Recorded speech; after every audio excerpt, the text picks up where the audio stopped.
বিসমিল্লাহির রহমানির রহিম। টাকা চাইল না, সুন্দর স্ত্রী চাইল না, জেলখানার ভিতরে বাড়ি চাইল না। কেন চাইল না? যে আমার বাবার বাড়িতে জায়গা জমিন আছে, দোকান আছে, ঘর আছে, বউ আছে। আপনার এই জেলখানার ভিতরে বন্দি জিন্দিগির ভিতরে আমার ওইগুলা দরকার নাই। বাড়িতে গেলে আমি মুক্ত জিন্দিগি পাবো, স্বাধীন জিন্দিগি পাবো। সুতরাং সেখানে যাওয়ার সুযোগ আমাকে দিয়ে দিন। সূরাতুল ফাতিহা 30 পারা কোরআনের মধ্যে সর্বপ্রথম পরিপূর্ণ সূরা হিসাবে এই সূরাই নাজিল করা হয়।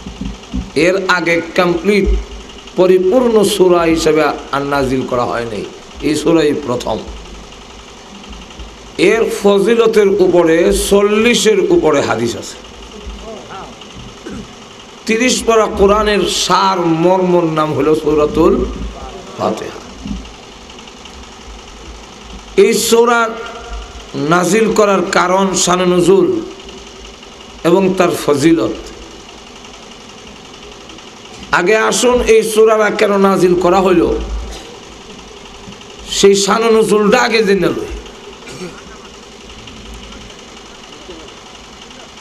কোন প্রশ্নের জবাবে যদি সূরা বা আয়াত নাজিল করা হয় তাহলে ওই প্রশ্নটাই হয় এই সূরার নাজিল করার কারণ। অথবা কোনো প্রেক্ষাপটকে সামনে রেখে যে সূরা নাজিল করা হয়, ওই অবস্থাটা, ওই প্রেক্ষাপটটাই হলো এই সূরা নাজিল করার কারণ, যা তাফসীর কারকদের ভাষায় সববে নুজুল অথবা শানে নুজুল বলা হয়। সববে নুজুল মানে নাজিল করার কারণ, শানে নুজুল যে এই সূরা নাজিল করার অবস্থান। এই সূরাটা নাজিল করার যে প্রেক্ষাপট, এটা হইল যে আল্লাহর নবী বিশ্ব নবী রাহমাতুল লিল আলামিনের কাছে 40 বছর একদিন অতিবাহিত হওয়ার পরে জবলে নূরের হেরা নামক গর্তের মধ্যে সর্বপ্রথম ওহী নাজিল হয়। ওই সময় 5 আয়াত জিবরাইল আলাইহিস সালাতু ওয়াস সালাম সূরাতুল আলাকের শোনায় দিয়ে যে চলে গেলেন। এরপরে আর কোনো সূরা বা আয়াত নাজিল হচ্ছে না। আর রাসূলের কোরআন শরীফের মধ্যে এমন আকর্ষণ যে বিশ্বনবী রাহমাতুল লিল আলামিনও কোরআন 5 আয়াত পড়ে যেমন একটা মজা লাগে, সে আরো যেমন কিছু নাজিল হইতো। কিন্তু আল্লাহর নবী বিশ্বনবী রাহমাতুল লিল আলামিন দেখেন আসমান আর জমিনের মাঝখানে নূরের মিম্বরে বসে একজন লোক রসুলকে আহ্বান করে, কিন্তু কিছু কয় না। আর রসুলের ডাক শুনে কিছু ভয় হয়ে যায়। নূরের মিম্বরে আসমান আর জমিনের মাঝখানে বৈশা যদি আপনাকে ডাক দেয়, আমরা তো জুতা মোজা ফালাইয়া দৌড় দিই, যেরকম ঠিক না? আল্লাহ নবী বিশ্ব নবী রাহমাতুল লিল আলামিন কার কাছে বলবেন? তার সহধর্মিণী হযরত খাদিজাতুল কুবরা রাদিয়াল্লাহু আনহা, ওনার কাছে বললেন, খাদিজা, আসলে আমার পিছনে জানে কি একটা লেগে গেছে। আসমান আর জমিনের মাঝখানে বসে আমাকে ইয়া মুহাম্মদ কইয়া ডাকে। খাদিজাতুল কুবরা রাদিয়াল্লাহু আনহা তিনি নিজেও শিক্ষিতা মহিলা ছিলেন। ওই যুগে মহিলার মধ্যে শিক্ষিত হওয়া সংখ্যা খুব কমই ছিল। খাদিজাতুল কুবরা রাদিয়াল্লাহু আনহা বলেন, ওগো আল্লাহর নবী, চলুন যাই। তাওরাত কিতাবের একজন বড় আলেম, তার নাম হলো ওয়ারকা ইবনে নওফল। তাওরাত কিতাব ছিল ইব্রানি ভাষা, যাকে হিব্রু বলা হয় বলে। সেই হিব্রু ভাষাকে আরবিতে তিনি ট্রান্সলেট করতেন, আর ভাষা রূপান্তরিত করতেন। উনার নাম হলো ওয়ারকা ইবনে নওফল। উনার কাছে যাওয়ার পরে তিনি বললেন যে আপনাকে যখন আহ্বান করে ডাকে আমার মনে হয় কিছু বলতে চায়, আপনি ভয় না পেয়ে জিজ্ঞাসা করেন কেন ডাক। আমার মনে হয় আল্লাহর রহমতের কোনো ফেরেশতা হবে। পরবর্তীতে আবার যখন দেখেন আসমান আর জমিনের মাঝখানে নূরের মিম্বরে বসে ডাক দেয় ইয়া মুহাম্মদ, আল্লাহর রসুল বলেন খালি ইয়া মুহাম্মদ কইয়া ডাকো, কিচ্ছু কইতারো না। এমনি জিবরাইল বলেন ওগো নবী আপনি কি ভয় পেয়ে গেছেন? আমি জিবরাইল আলাইহিস সালাম। আল্লাহ রাব্বুল আলামিন বলছেন আসমান আর জমিনের মাঝখানে নূরের মিম্বরে বসে আপনাকে একটি কমপ্লিট পরিপূর্ণ সূরা তেলাওয়াত করে শোনানোর জন্য, যার নাজিল করার অবস্থাটাই যেন বোঝা যায় যে এই সূরাটা কত গুরুত্বপূর্ণ, যে এই সূরা এইভাবে আপনাকে শোনাবো, এমন একটি সূরা আপনাকে তেলাওয়াত করে শোনাবো যার সমকক্ষ সূরা না তাওরাত কিতাবে আছে, না ইনজিলে আছে, না জবুরে আছে, না কোরআনে আছে। সবচেয়ে শ্রেষ্ঠ একখান সূরা সূরাতুল ফাতিহা তেলাওয়াত করে শোনাবো। আল্লাহ নবী বিশ্ব নবী রাহমাতুল লিল আলামিনকে তখন এই সূরাতুল ফাতিহা তেলাওয়াত করে শোনাইলেন।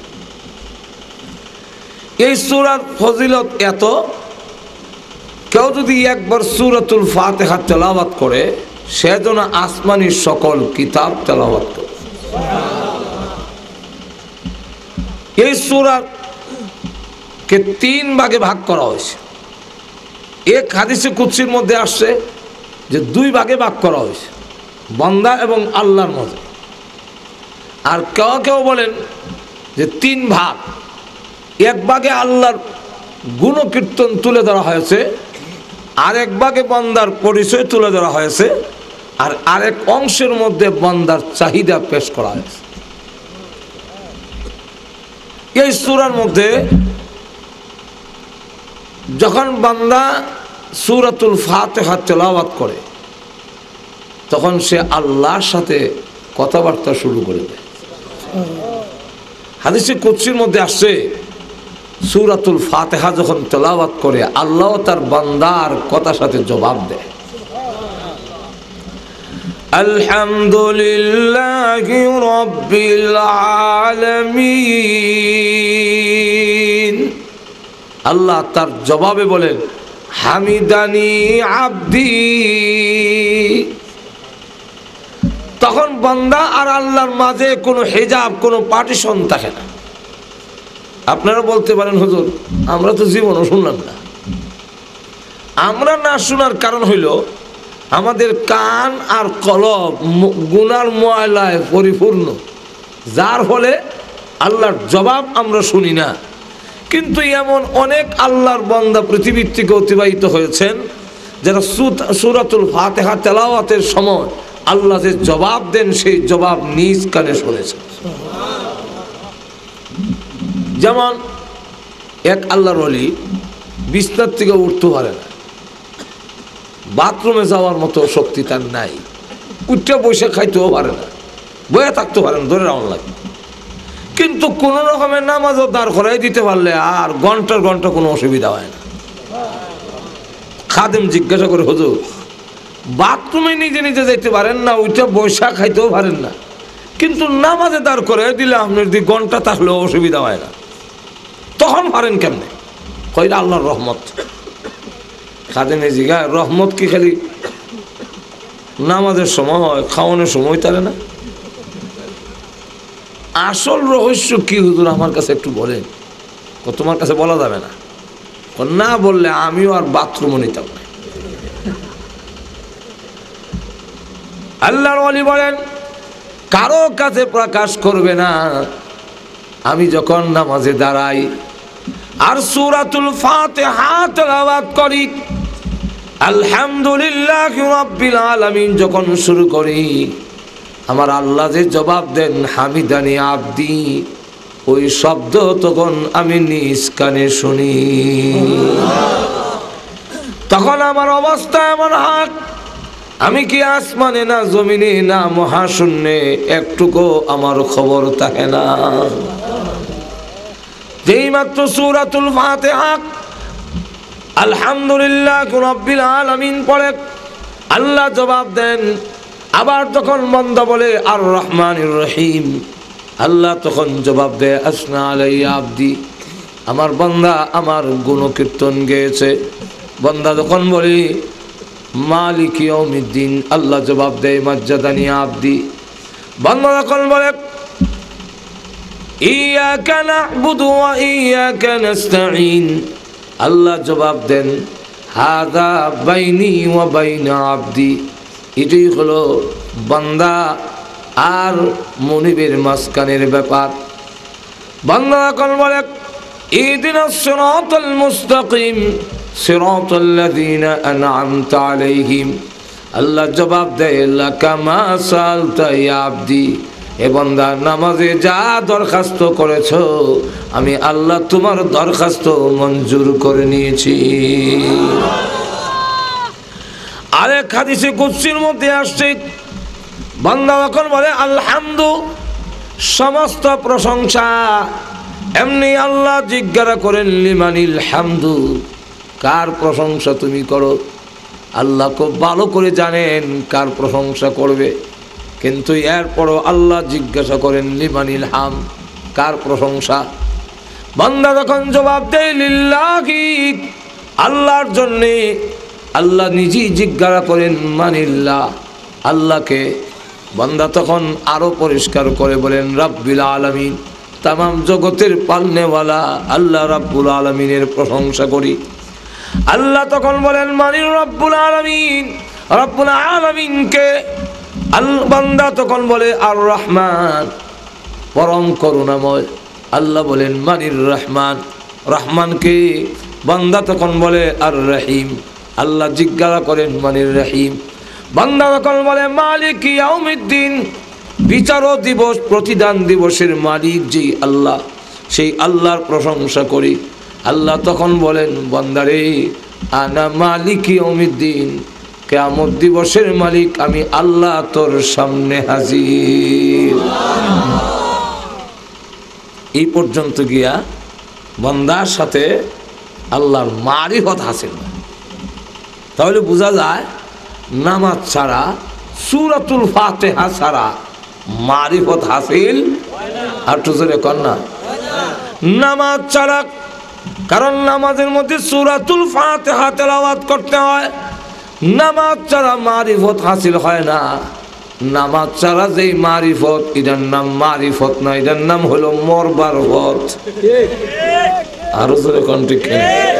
আমাদের দেশে এক শ্রেণীর লোক আছে নামাজ উমাজ ছেড়ে দিয়া মারিফতের পথ ধরছে। যখন আসেনি এরকম, এটা কি মারিফত? আল্লাহ হওয়ার, আল্লাহর পরিচয় হওয়ার পথ না মরবার পথ? আল্লাহর পরিচয় হইব দূরের কথা, যে নামাজ পড়ে না এই ব্যক্তির শয়তান হয়, আমিও ডরাই। শয়তান হয়, আমারও বেনামাজি বড় ডর করে। এক বেনামাজির সাথে শয়তান সফরে, পাঁচ ওয়াক্ত নামাজ যখন পড়ছে না, শয়তান অনেক দূরে থাকে। তো জিজ্ঞাসা তুমি এত দূরে, কাছে আও না। তুই আমার চিনছ? কয় না। আমি এলাম মিস্টার ইবলিস। তো ইবলিস হলে তো আরো কাছে তখনের কথা, কাছে আও। তখন ডাক দিয়া কয় যে আমি তোমার কাছে আইতাম, আমি আল্লাহরে ডরাই। বলে কি ডর তোমার? শয়তান আবার ডরাও কেন? বলে ভয় পাওয়ার কারণ হইল যে আমি আল্লাহর একটা হুকুম অমান্য করেছিলাম, এতে এত বড় গজব যদি আমার উপরে পড়লো, আর তুমি আজকে 24 ঘন্টার ভিতরে আল্লাহর 5টা হুকুম অমান্য করেছো, না জানি আমার চাইতে আরো কোন বড় গজব নি তোমার উপরে পড়ে। আমি কাছে থাকলে এই গজব আমার উপরে পড়বো, এর লাগে আমি দূরে থাকি। তাহলে নামাজ চাইরা কোন মারিফত হাসিল হতে আর তো জোরে কন্যা নামাজ ছাড়া দিয়া যদি কেউ কয় বলে আমি মারিফতের পথ ধরছি, বুঝবেন ইডুই শয়তান। জোরে কোন ঠিক না? ঠিক না? যাই হোক, যেই মাত্র আল্লাহ বলেন আনা মালিক ইয়াউমিদ্দিন, বান্দার যখন মারিফতের স্তরে চলে গেল, মারিফত মানে আল্লাহর পরিচয় পাওয়া, মারিফত যখন হাসিল হইল, এমনি বান্দা বলেন তার কথার ধরন পরিবর্তন করে ফেলে। দেখেন সূরাতুল ফাতিহা মালিক ইয়াউমিদ্দিনের পর থেকে কিন্তু এখন কথা বলার ধরন পাল্টাইছে। এটারে বালাগতের কায়দায় হয় যে গায়েব থেকে খেতাবের দিকে এখন ইলতিফাত, তার দৃষ্টি হইল এখন খেতাবের দিকে। এতক্ষণ ছিল গায়েবের মধ্যে। সমস্ত প্রশংসা ওই আল্লাহর, যিনি তামাম জগতের পালনেওয়ালা, যিনি পরম করুণাময়, যিনি পরম দয়ালু, যিনি কিয়ামত দিবসের মালিক। এই যিনি সর্বনামটা ব্যবহার হয় ব্যক্তি যখন উপস্থিত থাকে না, তখন তার জায়গায় তিনি আর যিনি ব্যবহার হয়। যখন ঠিক কিনা আপনাদেরকে তো ঘুমোতে দিয়েছে না এইটা। তাহলে সর্বনাম ওই যে তিনি আর যিনি নামের পরিবর্তে যা বসে তাকে সর্বনাম বলা হয়। এই যিনি সর্বনামটা যার প্রশংসা করা হবে, যার সম্পর্কে আলোচনা করা হয়, তিনি যদি উপস্থিত না থাকে, অদৃশ্য থাকে, গায়েব থাকে, তখন তার জায়গায় তিনি আর যিনি ব্যবহার হয়। এতক্ষণ পর্যন্ত তিনি বলছেন, আর ইয়াকা নাবুদুর মধ্যে পরিবর্তন করে ফেলছে। এখন আর তিনি নয়, এখন সর্বনাম যার প্রশংসা করা হবে, যার সম্পর্কে আলোচনা করা হবে, ওই ব্যক্তি যদি উপস্থিত থাকে তখন এই জায়গার মধ্যে তুমি শব্দ বয়। আর তো জোরে কর না, আমার কথা বুঝেন না আপনারা? তো বুঝলে কিছু হা না কইেন। ওই জায়গায় তখন কি বয়? তুমি। তুমি হইল ডাইরেক্ট, যেরকম ঠিক না? তখন বান্দা কি বলে দেখেন, তার ধরন পাল্টাই ফেলছে। এখন বান্দা বলে ইয়াকা না'বুদু ওয়া ইয়াকা নাস্তাঈন। ইয়াকা না'বুদু, একমাত্র তোমারই রশি লাগাইয়া,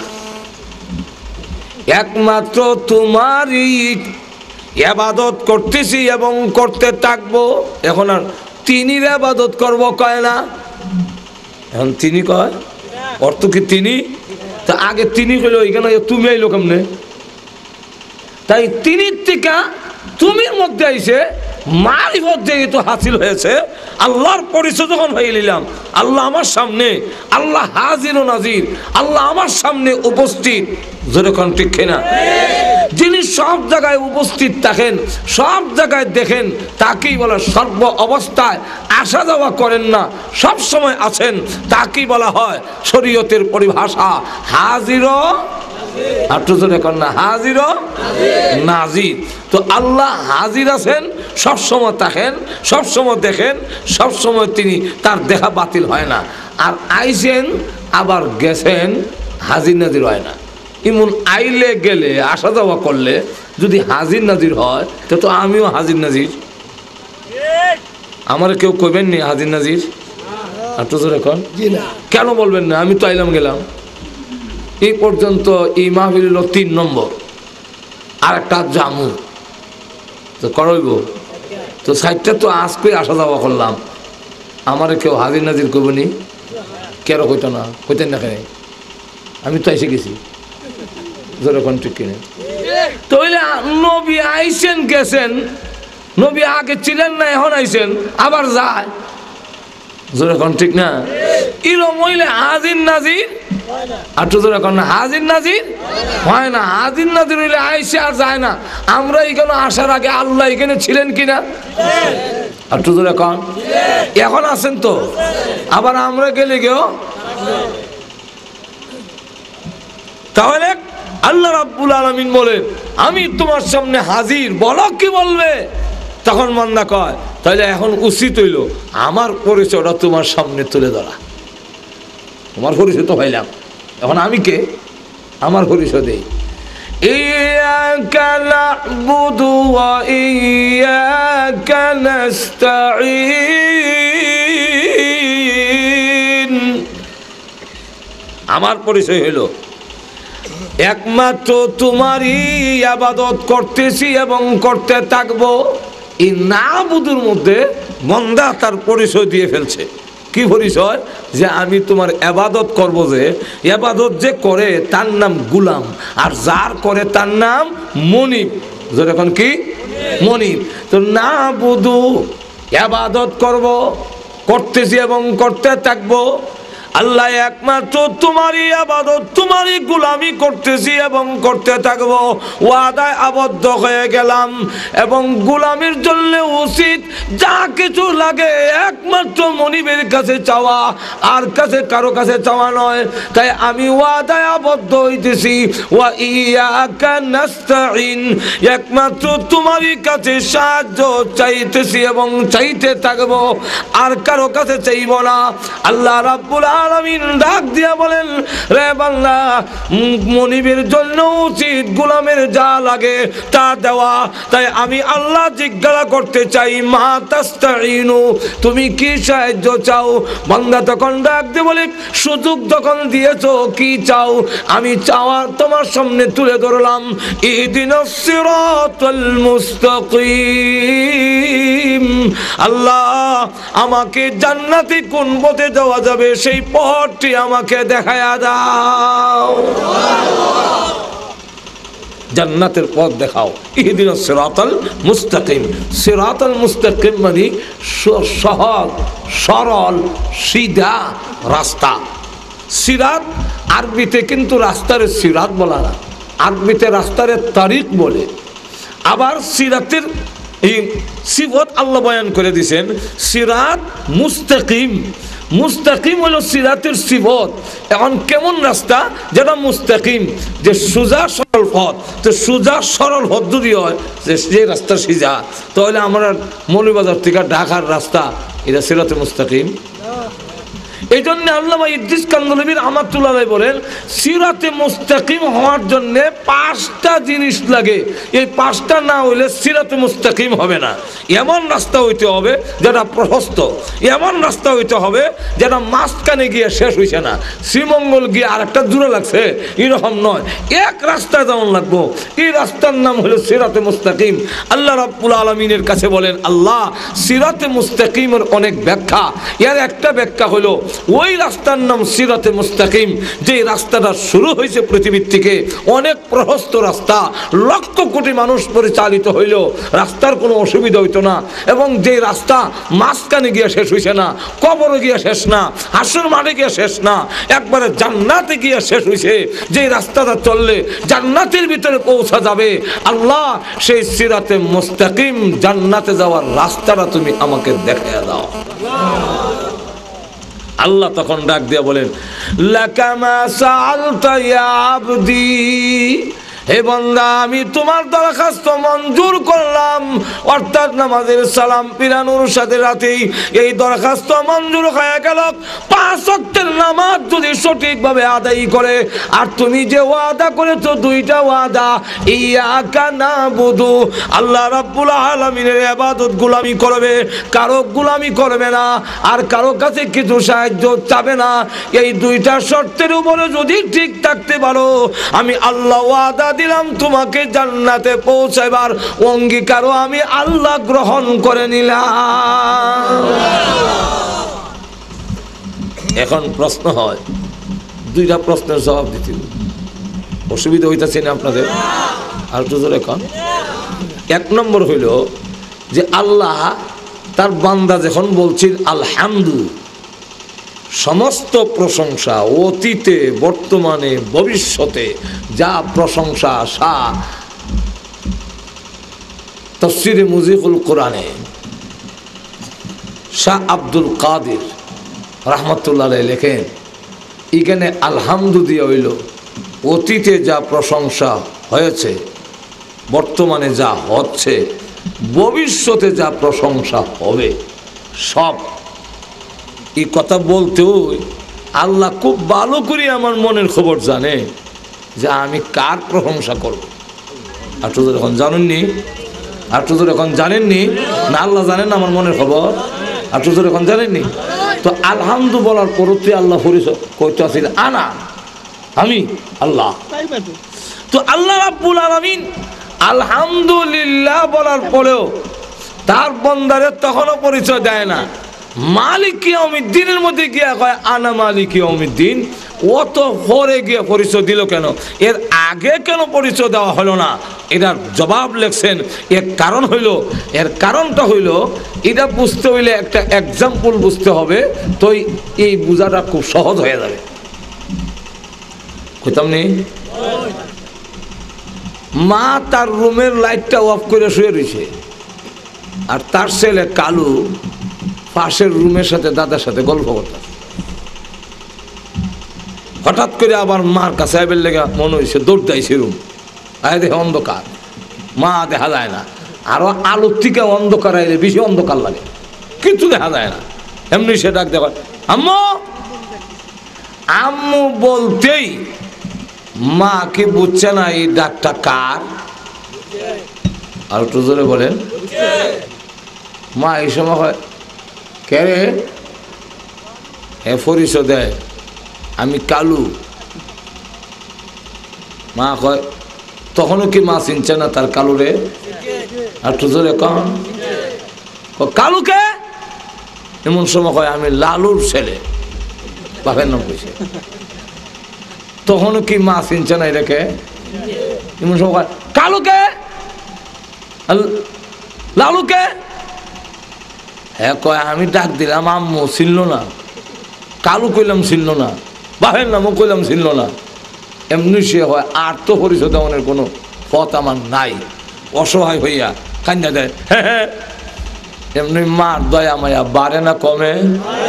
আর তো ধরে কন, দৌড় দেয়া গিয়া টান দিয়া হেরে কুলো লইয়া আদর কইরা সুমা দিয়া মায়া দিয়া হুঙ্গা দিয়া এরপরে মা কয়, এই যে আমি তোমার আম্মু, আনা আমি। এমন সময় কালো কয়, তাহলে আমি যে সময় আম্মু ডাক দিছিলাম আপনি পরিচয় দিলেন না, কে? কালু কইলাম পরিচয় দিলেন না, লালু কইলাম তখনও পরিচয় দিলেন না। মা তখন ডাক দিয়া কয়, আমি যদি প্রথমেই পরিচয় দিলাইতাম তাহলে তুমি আমার কুলে উঠতে পারতে না, আদর উঙ্গা সুমা মাইয়া এগুলোর থেকে তুমি বঞ্চিত হইতে। আম্মু এই ছিলেছ না ওইখানে কুমা না দূরে শেষ, মায়া হইতো না। আমি তোমাকে আমার কুলে উঠাবার জন্যে, আমার স্নেহ মমতা মায়া দেওয়ার জন্যে এই অভিমান করছিলাম। এই অভিনয়টা করার কারণ হইল তোকে আমার মায়া বাড়াইয়া দেওয়ার জন্যে, আমার কুলো উঠাবার জন্যে, আদর মায়া দেওয়ার জন্যে আমি টান দিয়ে কুলো উঠাইলাম, মায়াও দিলাম, সুমাও দিলাম, হুঙ্গাও দিলাম, সব কিছু দিলাম। ঠিক তেমনিভাবে আল্লাহ বলেন, বান্দার প্রতি আমার মায়া, আমার স্নেহ, আমার দয়া বাড়াবার জন্যে প্রথমে পরিচয় না দিয়া তার জবান দিয়ে আমার সিফতগুলো যখন উচ্চারণ করাচ্ছি, তখন দেখা যায় হ্যাঁ কয় আলহামদুলিল্লাহ, আরো কয় রাব্বিল আলামিন, আর রহমান, আর রহিম, মালিক ইয়াউমিদ্দিন। এইভাবে কইয়া আমার দয়া মায়া তার লাগা বাড়াইয়া যখন মালিক ইয়াউমিদ্দিন পর্যন্ত যায়, তখন আমার দয়া মায়া চূড়ান্ত পর্যায়ে যায়, তখন আমি তাকে টান দিয়া আমার রহমতের কোলে উঠাইয়া তোমাকে পরিচয় দান করি। এখন আসুন, বান্দা আবার কইল ইহদিনাস সিরাতাল মুস্তাকিম, অথচ আল্লাহ বললেন তুমি কি সাহায্য চাও বলো। বান্দা কিন্তু এই সময় বহু জিনিস চাওয়ার সুযোগ আছে। যে সময় হয়তো আল্লাহ লন্ডন যাওয়ার বহু আকাঙ্ক্ষা, লন্ডন যাওয়ার ব্যবস্থা করে দেয়। আল্লাহ যাওয়ার ব্যবস্থা করে দেওয়ার মতো ক্ষমতা আসেনি? আর একটু জোরে কান। অথবা যদি বলতো আল্লাহ বিয়ে করছি না, সুন্দরী এক বউ আমারে তুমি পাওয়াই দাও, দেওয়ার মতো ক্ষমতা আসেনি? একটু জোরে কান। আল্লাহ 5 কোটি টাকা আমাকে দিয়ে দাও, তাহলে 5 কোটি টাকা দেওয়ার মতো ক্ষমতা আল্লাহর আসেনি? তো টাকাও চাইল না, বউও চাইল না, লন্ডন যাওয়ার সুবিধাও চাইল না, না চাইয়া সিরাতে মুস্তাকিম চাইল কেন? এটাও বুঝতে হইলে আর একটা এক্সাম্পল বুঝতে হবে। এটা হইল একবার আপনাদের এলাকার একজন লোক, তার বাড়িও আছে, মার্কেটও আছে, জায়গা জমিন যথেষ্ট আছে, ছেলেরে বিয়েও করেছে এক সুন্দরী দেখা। কিন্তু দেখা গেল এরপরেও এই ছেলে বিদেশ যাবে লেগে, সৌদি আরব যাবে লেগে পাগল হয়ে গেছে। বাবা কয় আমার জায়গা জমিন আছে, টাকা আছে, আছে, দোকান আছে, তুই সৌদি আরব যাবি এখানে না? হ্যাঁ এমন পাগল হয়েছে, না দিলে টাকার তলে করে আমি জান দিলাম। শেষে কয় ঠিক আছে যা, দিছে ব্যবস্থা করে। হ্যাঁ বিষয় লাগাইছে রিয়াদ, সৌদি আরবের রাজধানী, আর চক্কর লাগাই গিয়ে মক্কায়। রিয়াদ বিষয় লাগাই মক্কাত গিয়ে ঘুরে পুলিশে ধরিল, পুলিশে ধরে লেগে গেছে জেল, 2 বছর জেল কাটছে। কোনো একদিন দেশের বাদশা গিয়ে জেলের ভিতরে ঢুকছে, দেশে জেলখানার অবস্থার খোঁজ খবর নেওয়ার জন্য। তো জিজ্ঞাসা করো তোমার নাম? আমার নাম এই। বাড়ি কই? ইন্দোনেশিয়া। তোমার বাড়ি? মালয়েশিয়া। এর কাছে গিয়া কত তোমার বাড়ি? আমার বাড়ি বাংলাদেশ। তোমার নাম? আমার নাম সবির আলী। তোমার বাবার নাম? দবির আলী। দবির আলীর ছেলে সবির আলী আমার জেলের ভিতরে কেমনে বাংলাদেশের বেলা? আমি রিয়াদের বিষয় লাগাই ইসলাম, কেন মক্কায় ঘুরলাম, এই জন্যে আমাকে এখানে নিয়ে এসেছে জেলখানায়। সৌদির বাদশা কয় তুমি যে অপরাধ করছো, এই অপরাধে 2 বছর জেল কাটার কথা নয়, কারণ দেশ তো একটাই, শহর 2টা। সুতরাং আমি দেশের বাদশা, আমার সাথে যখন তোমার পরিচয় হয়ে গেছে, বলো তোমারে কি হেল্প করতে পারি, কি সাহায্য করতে পারি। এমন সময় সে উচ্চা কয় আমার সুজা ফটটা দেখাই দেন, মৌলভীবাজারে রাখা কেমনে যাইতাম। যেরকম ঠিক কিনা? যেই মত হ্যাঁ কইল রাখা আসার জন্য। অথচ বাদশা যখন জিজ্ঞাসা কি সাহায্য চাও, সে কিন্তু এই কথা বলার সুযোগ ছিল জেলখানার ভিতরে আমার এয়ার কন্ডিশন ফিট করে একটা বাড়ি বানায় দেন। বাদশার দেওয়ার ক্ষমতা আসেনি? আর তো জোরে কন। অথবা সুন্দরী একজন মিশরীয় মহিলা বিয়ে করাই দিলেন, আর না হয় 5 কোটি রিয়াল দিয়া দেন আমাকে। বাদশা দেওয়ার মতো ক্ষমতা আসেনি? টাকা চাইল না, সুন্দরী স্ত্রী চাইল না, জেলখানার ভিতরে বাড়ি চাইল না। কেন চাইল না? যে আমার বাবার বাড়িতে জায়গা জমিন আছে, দোকান আছে, ঘর আছে, বউ আছে। আপনার এই জেলখানার ভিতরে বন্দি জিন্দিগির ভিতরে আমার ওইগুলা দরকার নাই। বাড়িতে গেলে আমি মুক্ত জিন্দিগি পাবো, স্বাধীন জিন্দিগি পাবো। সুতরাং সেখানে যাওয়ার সুযোগ আমাকে দিয়ে দিন। ঠিক তেমনি ভাবে বান্দা কেন জান্নাতে যাওয়ার জন্য সুযোগ চাইল? আল্লাহ আমার আসল বাবার বাড়ি হলো জান্নাতে, জান্নাত থেকে দুনিয়াতে এসেছি। ও খুদা, এই দুনিয়ার জেলখানার ভিতরে আল্লাহর নবী, বিশ্ব নবী রাহমাতুল লিল আলামিন বলেছেন আদ-দুনিয়া সিজনুল মুমিন। এই দুনিয়াটা মুমিনের জন্য জেলখানা। জেলখানার জিন্দেগিতে আমি কিছু চাই না। আল্লাহ সুন্দর স্ত্রী চাই না, বাড়িঘর চাই না। জান্নাতের ভিতরে হুর ও গিলমান আমার জন্য অপেক্ষায় আছে, সেখানে বালাখানা আছে। সেই জান্নাতের ভিতরে গেলে পরে স্বাধীন জিন্দেগি পাওয়া যাবে, আর কোনো নিষেধ থাকবে না। দুনিয়াতে দেখা যায় এটা খাইও না, ওইটা খাইও, ইটা দৈর না, ইটা দৈর, এমন কিছু নিষেধাজ্ঞা আসেনি না নাই? আরো জোরে কন। মুমিনের জন্য এই পৃথিবীটা জেলখানার মতো। জেলখানার ভিতরে থেকে থেকেই আল্লাহ এটা নিষিদ্ধ, ওইটা নিষিদ্ধ। আর বেহেশতের ভিতরে আর কোনো নিষিদ্ধ নাই। যা ইচ্ছা তা খাও, যেখানে মনে চায় সেখানে যাও। তোমাকে সেই স্বাধীনতা দেওয়া হলো, মুক্ত জিন্দিগি দেওয়া হবে আমাকে আল্লাহ। তাই তোমার দরবারে আমার দরখাস্ত, মেহেরবানি করে জান্নাত পর্যন্ত পৌঁছার রাস্তাটা দেখায়া দাও। তাহলে এখন চিন্তা করেন, সূরাতুল ফাতিহা এমন এক সূরা, যেই সূরা তেলাওয়াতের মাধ্যমে আল্লাহর সাথে সম্পর্ক স্থাপিত হয়। এজন্য আসুন সূরাতুল ফাতিহার শানুল নজুল যদি বলতে, তার যদি শান মর্যাদা, তার ফজিলত বয়ান করতে হয়, সারা রাত বয়ান করলেও শেষ করা সম্ভব নয়। আল্লাহর নবী, বিশ্ব নবী রাহমাতুল লিল আলামিন বলেছেন এই সূরা এমন একটি সূরা, যেই সূরা সকল রোগের ঔষধ তার ভিতরে আছে। সূরাতুল ফাতিহা। এই জন্য তার একটি নাম সূরাতুশ শিফা। তাফসীরের কিতাবে উল্লেখ করেছেন, কোন তাফসীরে বলেছেন যে এই সূরার নাম 14টার উপরে আছে।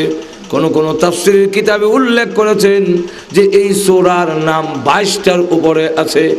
এত নাম, এতগুলো নাম, এই যে বেশি নাম, এটাও সূরার একটা ফজিলত। যদি কোনো লোকের নাম বেশি দেখায় বলে উনি হাফিজ সাহেব, হ্যাঁ মৌলানা সাহেব, আবার মাস্টার সাহেব, আবার তিনি উকিল সাহেব, যত না সিফত বাড়তাছে অত তার ফজিলত আর বাড়তাছে না বাড়তাছে না। আমাদের দেশে অনেকের সময় এগুলো বুঝে না। আমি এক ডাক্তারের কাছে গেলাম, তো যাওয়ার পরে ডাক্তারের আমার জিজ্ঞাসা করলে, হুজুর মাইন্ড করবেন না কি আপনি মৌলানাতে আর হাফেজ লেখছেন কেন? আর হাফেজ যদি লেখেন তার মৌলানা লেখলেন কেন? এই জায়গা লম্বা করে লাভ কি? সে মনে করতেছে মৌলানা হাফেজ কতই যখন ঠিক না, ঠিক নেই। আসলে কি হাফেজ মৌলানা কত? মৌলানা হাফেজ হয়, হাফেজ হলে মৌলানা হয়। এখন হাফেজ, মৌলানা, মাস্টার সাহেব, উকিল সাহেব, এইভাবে যত তার সিফত, যত গুণ বাড়তেছে, এটা হলো তার ফজিলত, তার সম্মান। ঠিক তেমনি ভাবে সূরাতুল ফাতিহার যত নাম আছে, এত নাম আর কোন সূরার নাই। আর তো জোরে কন্যা আল্লাহর নবী, বিশ্ব নবী রাহমাতুল লিল আলামিন এই সূরার যতগুলো নাম বলেছেন হাদিস শরীফের মধ্যে, এর মধ্যে এক নাম হলো সূরাতুল ফাতিহা। এই নামটা আলেম ওলামা জান্নেওয়ালাদের কাছে এই নামটা বেশি পরিচিত, কিন্তু সাধারণ সর্বসাধারণের কাছে আলহামদু সূরা নামে বেশি পরিচিত। অথচ এই সূরার একটা নামও আলহামদু সূরা। কি নাম? আলহামদু, সূরাতুল হাম এর একটা নাম আছে। তো ফাতিহা কেন রাখা হইল? ফাতিহা অর্থ হলো আরম্ভ, উদ্ঘাটন, শুরু। এই সূরাতুল ফাতিহা দিয়া কোরআন শরীফ যেহেতু উদ্ঘাটন করা হয়েছে, আরম্ভ করা হয়েছে, শুরু হয়েছে, এই জন্য এই এক সূরার নাম হলো সূরাতুল সূরাতুল ফাতিহা। আবার এই সূরার নাম হাম, 22টার নাম উপরে আছে। সূরাতুল হাম, সূরাতুল শুকুর, সূরাতুদ দুআ, সূরাতুত তালিমুল মাসআলা, সূরাতুল ওয়াফিয়া, সূরাতুল কাফিয়া, সূরাতুল শাফিয়া, সূরাতুল শিফা, সূরাতুল কানজ, সূরাতুল উম্মুল কুরআন, আসাসুল কুরআন, সাবআ মাসানি। এইভাবে এক একটা নামের ব্যাখ্যা যদি দেওয়ান লাগে 6 মাসও শেষ করা সম্ভব নয়। আর তো জোরে কর না। এই সূরাতুল ফাতিহার আরেকটি নাম হলো সূরাতুল হাম, প্রশংসার সূরা। কারণ এই সূরার মধ্যে মহান আল্লাহ রাব্বুল আলামিনের এমন কতগুলো প্রশংসা, আল্লাহর প্রশংসা আর গুণবাচক নাম তুলে ধরা হয়েছে, যা পড়লে মহান আল্লাহর দয়া মায়া বেড়ে যায়।